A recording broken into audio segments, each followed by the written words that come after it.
negosyo. Nakadalawang asawa ka na ba? Okay na mga pangalawa, sana hindi magbago. Yung pangalawa mo, wala ka pa anak. Wala pa. Pero may mga anak na may anak din siya. May anak din siya. Pareho kami sinaangkan. Para sa hindi pinalan sa... Oh, Bait naman yun. may naman. Sana hindi magbago. Magbago. Wala naman, palit na naman. Kahit another. Talaga ang buhay. Pangit pag wala ang kasama. Kaya ako matagal na ako walang kasama. Ikaw?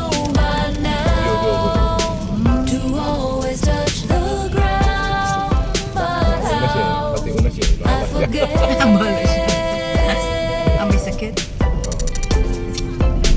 Enchanted by your face, I found my perfect place. Don't wake me up, Ang bawal kasi madami. wake me up.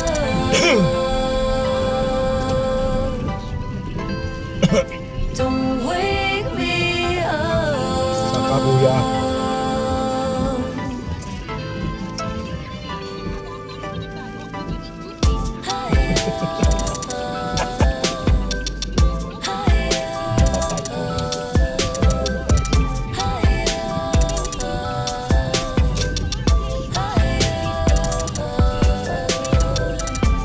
Savoring every word, snowflakes upon my tongue.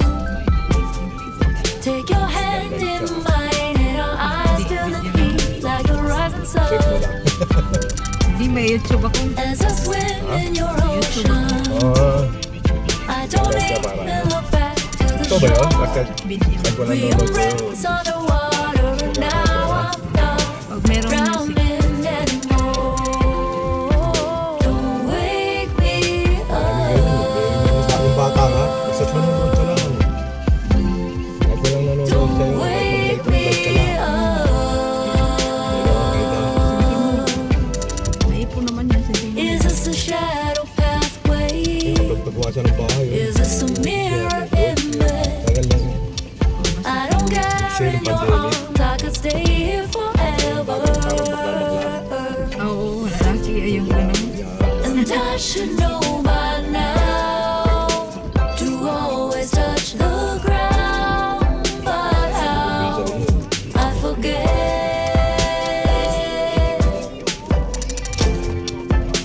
Enchanted by your face, I found my perfect place. Don't wake me up.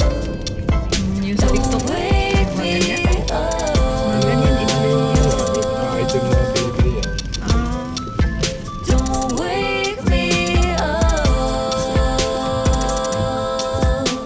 Yan ito wala. Budget.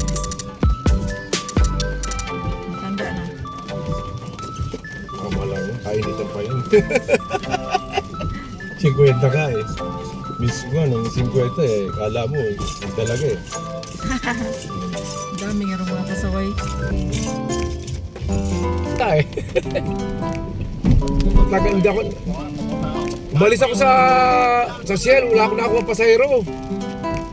Wala akong nakuha. Ha?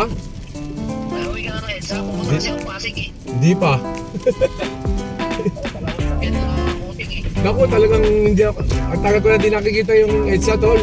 Sinusumpa ako ng EDSA na yan. Pag kaya papunta nga ako dyan eh. Dito ko dinadaan sa Quezon Ave, sa Maynila eh. Payag naman yung mga pasahero, sila rin, ayaw nila ng EDSA eh. Saan mo punta? Pasig. May service ka? Natura. C5 ka naman.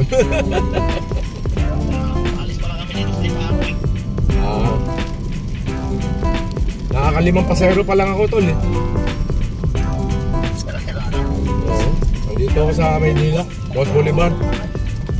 May pasahero ako, nakuha ko airport. Kapag matuloy sa akin yung RE, bahala ka. Buti hindi niya nakita yung pasahero.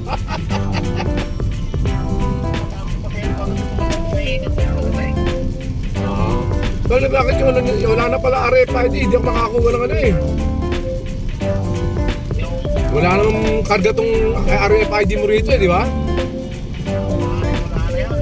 Wala na, kailangan malagpalagyan nyo ng bago to. Oo, multa ka na 1,000 pag ano. Pakuha ka na ng panibago, papalitan mo na lang. Sayang din eh, pag nakakuha ka ng paano, lalo na sa south, may mahigpit doon.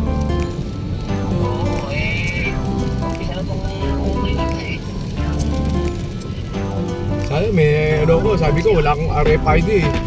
Nag-umpisa yung October 31 eh. Ay, August 31 eh. Ah. Ano ka mo?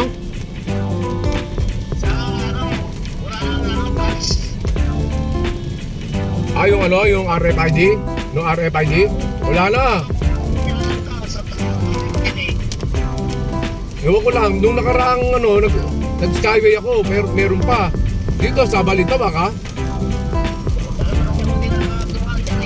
Pero dito sa South daw, wala na raw, huli ka na rin yan. Kahit nga sa Cavitex daw eh, sa Coastal, wala na rin. 1,000 daw ang ano. Oo, multa.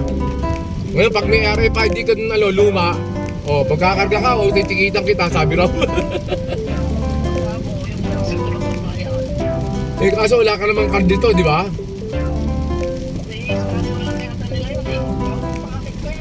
Oo. Kailangan talaga ikaw mismo magpakabit. Sayang din yan, tol eh. Malay mo, makachempo ka ng mga Batangas o Laguna. Wala nga may daan mo sa loob yun. Di papayag yung pasahero. Oo. Sige tol, lalo. Terminal 3 ako eh. Wala namang nakuha. Kahit minsan di ako nakakuha rin. Nakukuha ko rin mga empleyado rin eh.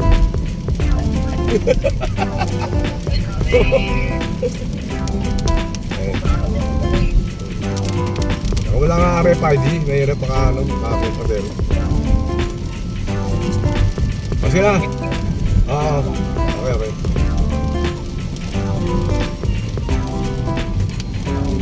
Kaya hindi mo inuhuli. Hindi lang nang bababa, hindi lang nagsasakay, naka-terminal pa, ayaw pa tumakbo. Eh, matitigas ang ulo niyan eh. Ano ba? Pinakita ko 500. Aka na yung... Pareho tayo. Tarantado ka pala eh. Ka-jeep eh, matigas ang ulo, di mo kaya. Kasi kung kami uli mo, yakta may parsero, live mo lang gano'n. Tapos sinasali-salita ka lang.